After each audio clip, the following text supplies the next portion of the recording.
Կարող եմ ասել, որ այո, ամուլսարի գործարկումը կարող է ունենալ դրական ազդեցություն, եթե այս տարի արդեն աշխատանքը սկսվի, դա կարող է որոշակիորեն մեր գնահատմամբ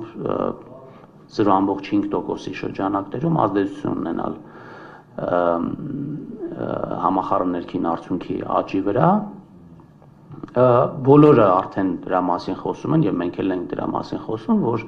Հայաստանի Հանրապետության տնտեսական աճը վերադառնում է իր պոտենցիալ աճին, որը մեր կարծիքով կազմում է 5-ից 5.5%։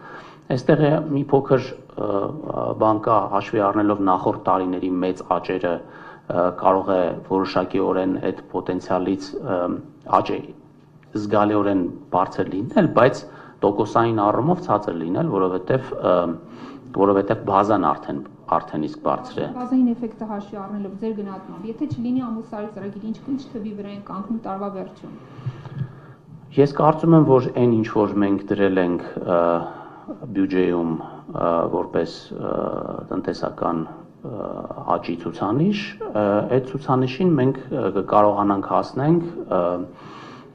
այստեղ քանի որ տարվա վերջում է պլանավորվում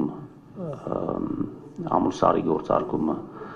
իր ազդեցությունը ինձ թվում է ավելի շատ սահմանային է լինելու եւ կարող է 1-2%-ային կապված երբ կարողանան իրենք արդեն արդյունք տալ, ես դա չեմ կարող հիմա մեկնաբանել։